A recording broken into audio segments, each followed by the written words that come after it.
in some cases political. We are needed by countries, small and large, that don't have this capability. They haven't developed it yet. Now, our teams were the ones that not only developed it, but activated it. I call them our dogs of war.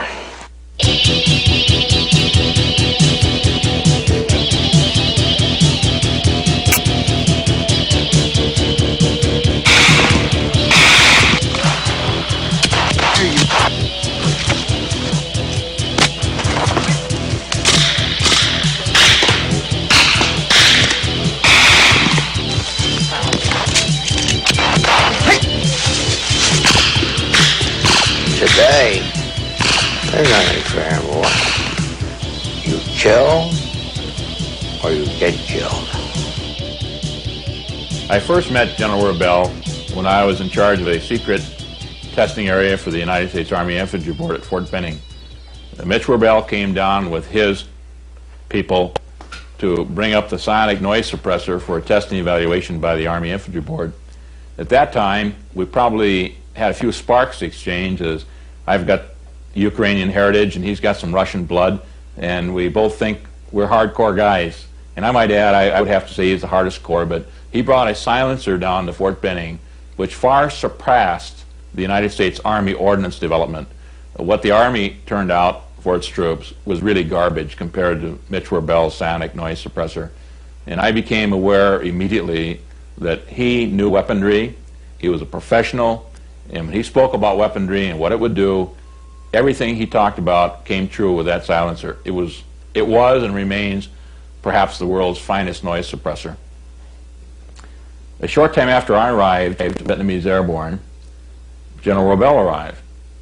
And we bumped into each other when he came out of Vietnamese Airborne. We were the only combat unit, the American unit, in and around Saigon, and we had our camouflage fatigues and red berets, and essentially to get assignment to the Vietnamese Airborne was a real plum in your career. However, I must say that during this time, Mitch was the equivalent of a major general. He was given the equivalent rank of a major general in the United States Army. And I don't think anybody ever really knew what his true rank or station in life was. Mitch was a mysterious individual who enjoyed making the facts somewhat unknown. He conducted himself as if he was at least a 4-star, not a 2-star. We operated in very unconventional manners. We activated new techniques and new philosophies. MAC means Military Assistance Command. SOG means Special Studies and Observations.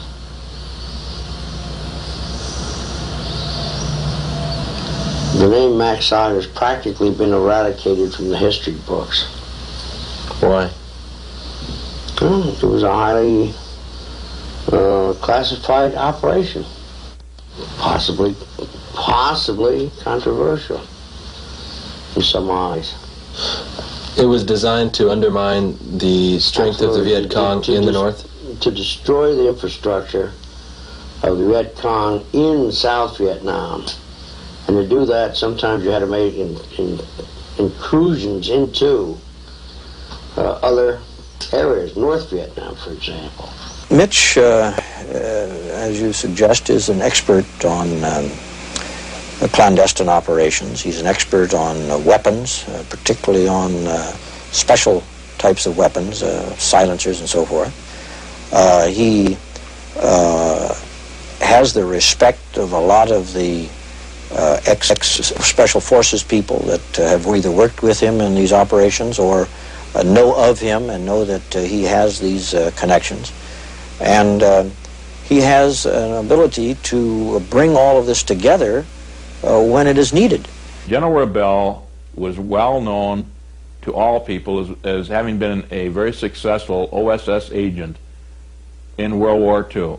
And he and General John Singlaub were fellow young officers and did in fact jump behind Japanese lines throughout the theater, the Chinese, India and Burma theater of World War II. It is my opinion that General WerBell was able to continue his exploits around the world, and especially during the time that he and I were together in the approximately 1 year together in Southeast Asia. It is my opinion that General WerBell enjoyed the rank of a Major General. I know for a fact that his ID card gave an equivalent rank of Major General, and without question, he had the full approval, in my opinion, of the highest echelons of our government. And we must remember that all his old buddies in the OSS were now at the very top of the CIA, and Mitch WerBell knew personal anecdotes about all of the very top, the real hardcore members of the OSS who went on to become hardcore members of the CIA. Really good people. And Mitch WerBell operated, without question, with their approval. And I've been to various countries with Mitch WerBell in Southeast Asia during that year when he'd yank me out and I'd go on these missions with him. And I know that he was received, without question, with elements of the CIA present everywhere. And he was given the highest honors and treated as a visiting prince would be treated. He was the #1 man in all our meetings. We always brought in whatever we wanted to bring in weaponry and munition. No one ever said a word. Nobody ever took issue with anything that General WerBell did or said. I would say that in every place where Mitch has operated, it's either been as a contract employee or with the knowledge of the local CIA, even if they couldn't officially support it. In my opinion, he was operating, assisting the CIA in our attempts to put down the communist insurrection in Southeast Asia. I might add, he was one of the few effective forces that really called a spade, and he was out there to do the job. And perhaps if we had followed his advice to include using some of the weapons and other munitions that he could have gotten for the American forces and other forces, today I feel that if we had fought the battle he wanted to fight, Vietnam would be a free country today, and there wouldn't be the continuing communist menace in Southeast Asia.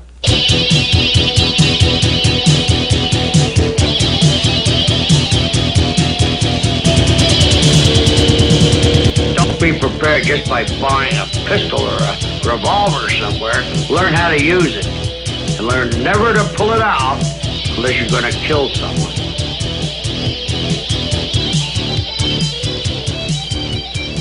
In 1965, I went with him, or actually met me in San Juan, brought me down into the Dominican Republic right in the middle of the Dominican Revolution.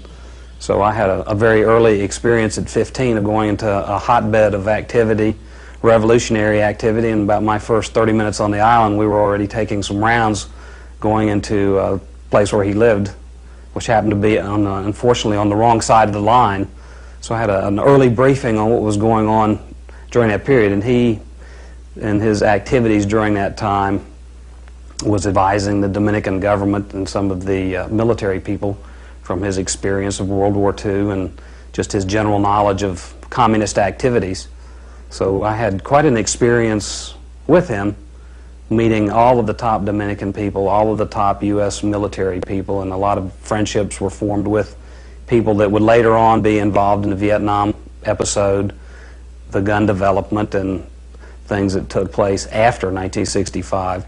Part of the things that led to our gun company in the late 60s, early 70s was an outgrowth of the work doing with CIA operatives in the Dominican Republic, who were the anti-Castro groups, boat groups, commando groups, and they had a requirement or a need for better weaponry, suppressed weaponry, silenced pistols, silenced rifles, silenced submachine guns. And one of the things he brought back on some of his, from his visits there, was the eventual development of a suppressor silencer design that was unique to him and patented.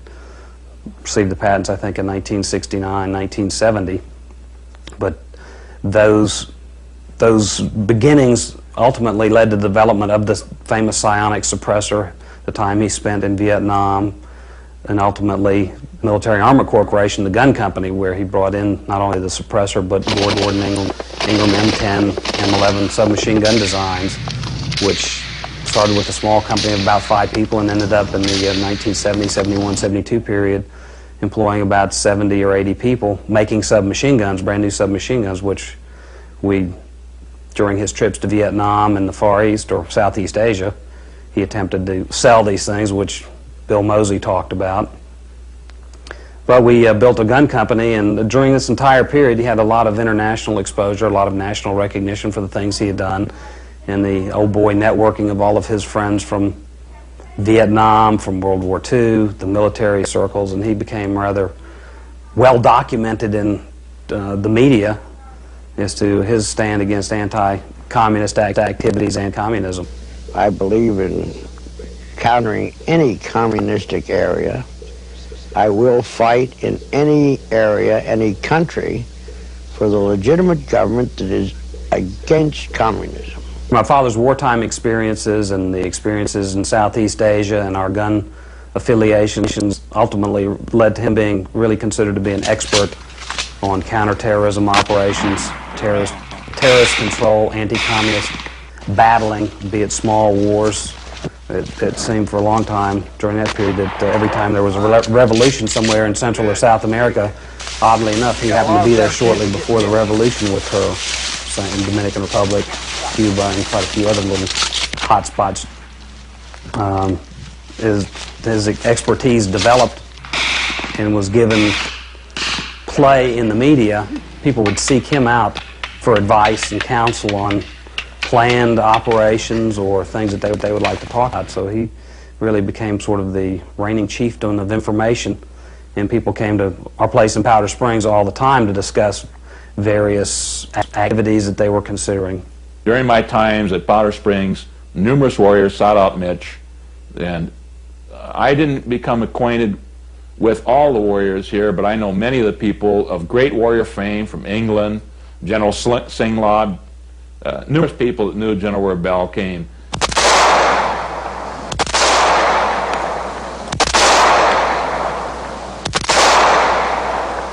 About 1978-79, my father sort of cashed in on his experiences and abilities to consult with people. He was called by the U.S. Labor Party, the Lyndon LaRouche Group, to consult with them and provide specialized training due to the terrorist threats that they were experiencing in Europe. And at that point in 78-79, people were very cognizant of terrorist groups, the Baader-Meinhof gang, among others, and they were very concerned about security, and they had done quite a bit of intelligence. And at that point, he set up the first counter-terror training operation in the United States to work with private citizens, police agencies, other military or foreign governments, specifically in the area of counterterrorism.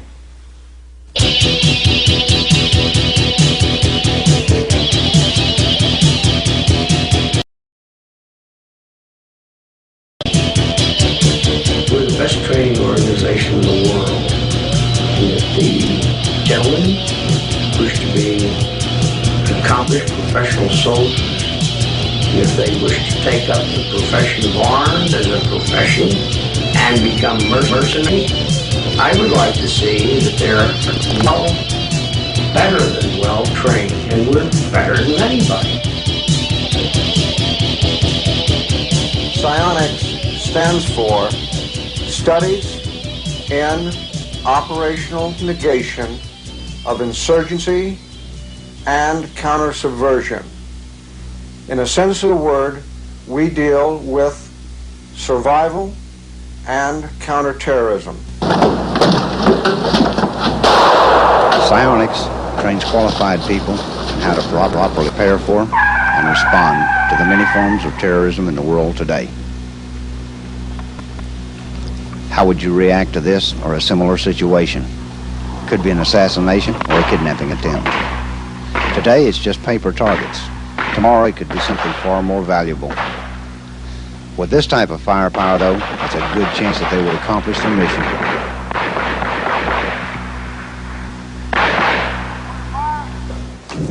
We want to keep people alive, regardless of age, sex, or whatever. If you come to me, I'll see to it that you can. From here, he's just going to go back over and down, and you won't fall on him.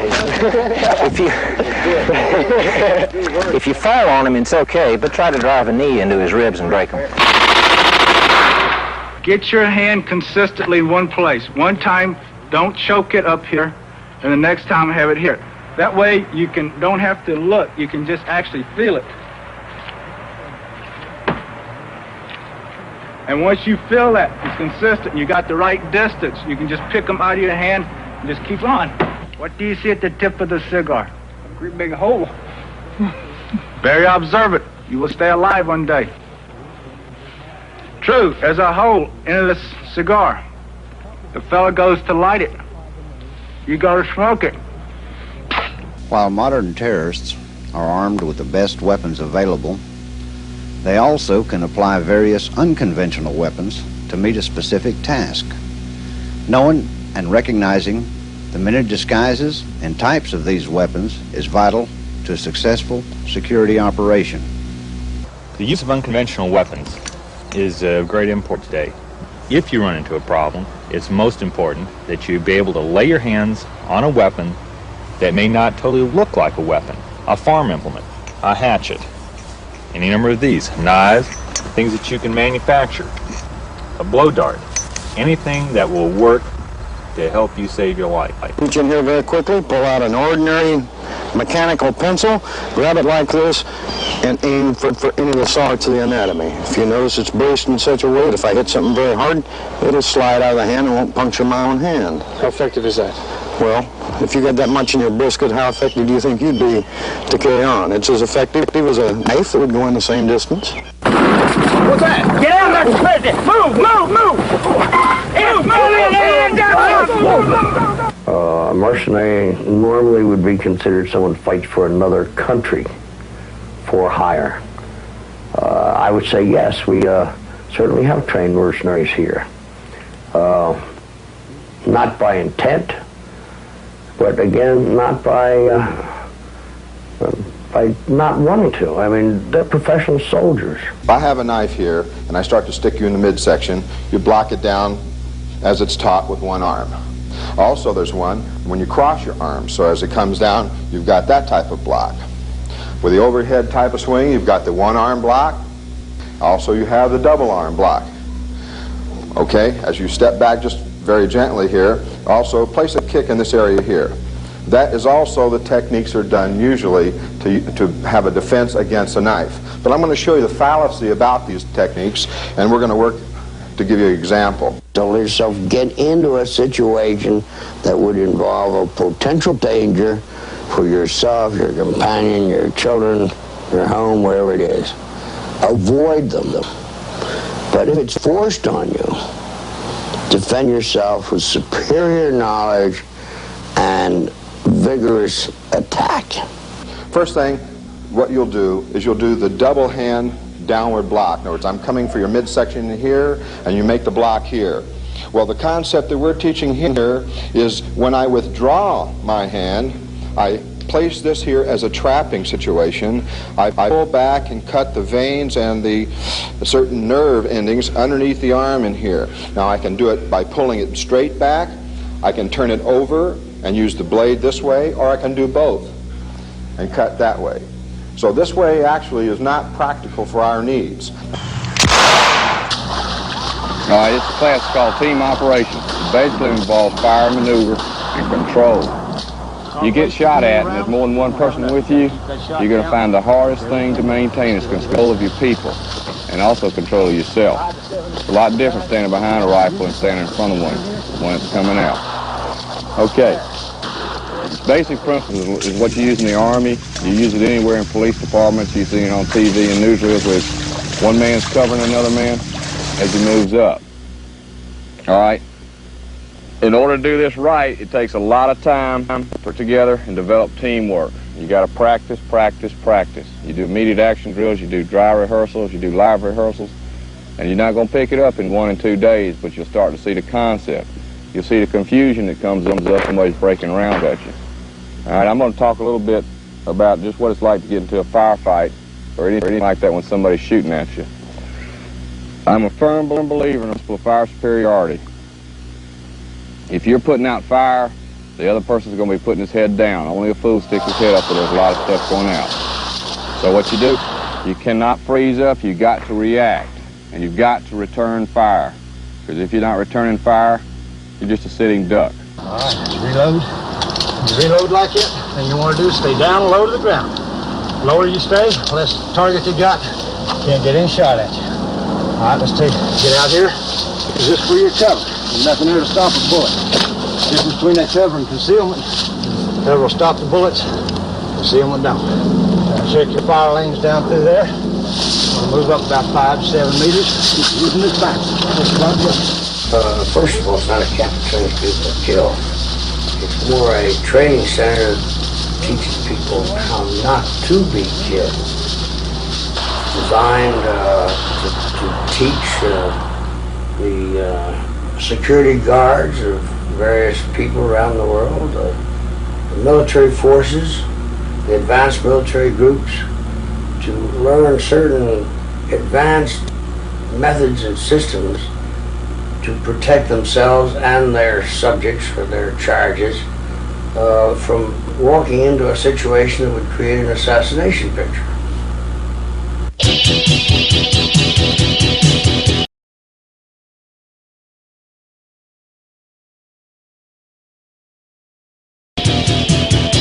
After you get out, you're looking for a lot of things to do. You're not quite down. When some of that typhoid comes along, you're accustomed to it. If it's there, you'll take it.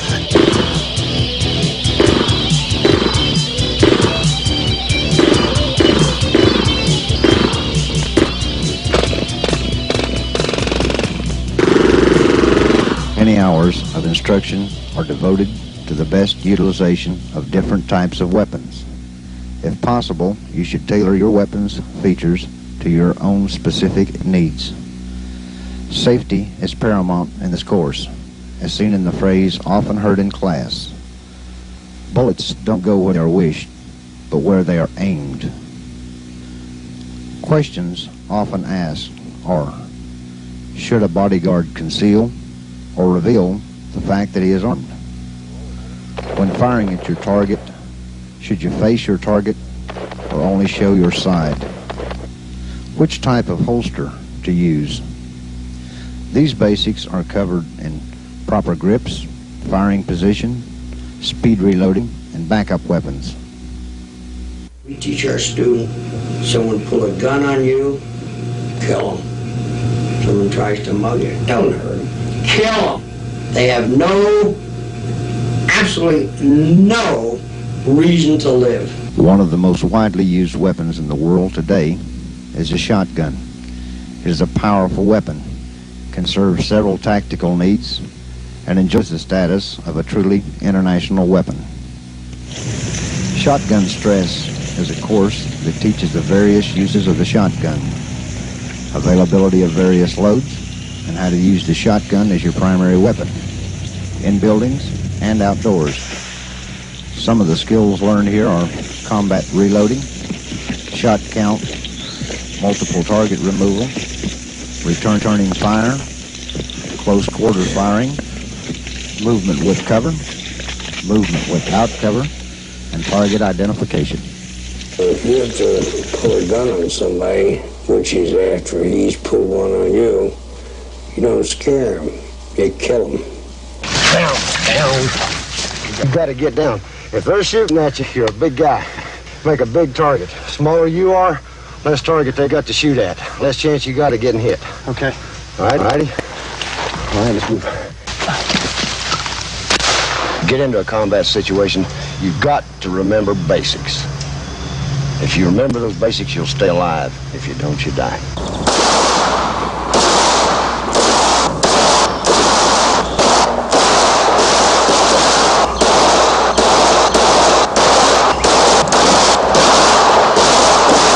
If you have a few minutes when you don't have anything else on your mind, right before you go to sleep at the end of the day, stop and think about whether you could take a human life. Because if you hesitate when it comes down to the real thing, you'll probably die. The moral decisions have to be made. The mental decisions you'll have to make very quickly under stress. You won't have time for the moral decisions. If you draw a gun and say, well, I don't know whether I can shoot him or not, by the time you have time to do that much, you'll probably lose. You keep your mind clear and you're thinking about the situation at hand, you'll survive.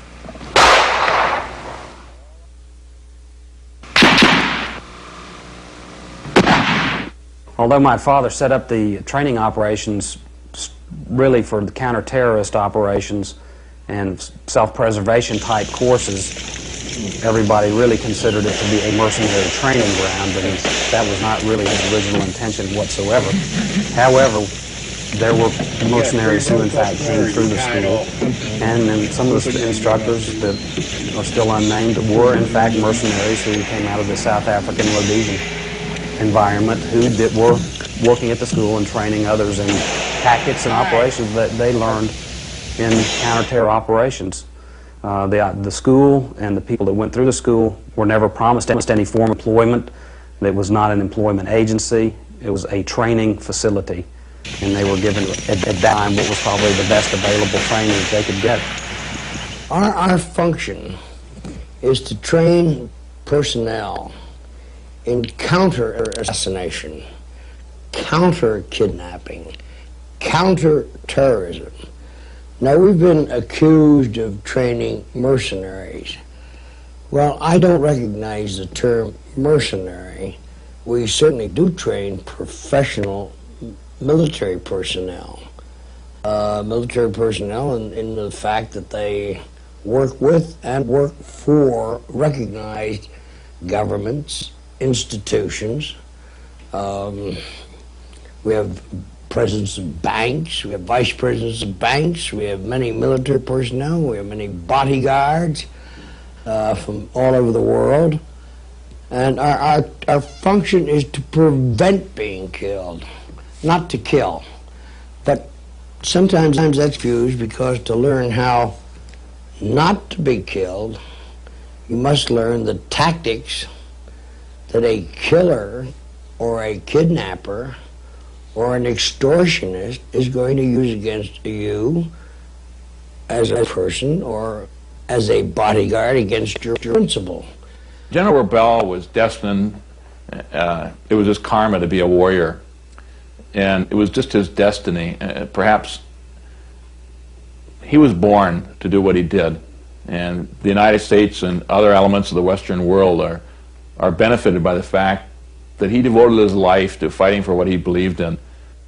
Am I going to try and take over the United States? No way. This is my country. This is what I fought all my life for. This is what I will fight until my last breath to maintain the way it is right now. Status quo.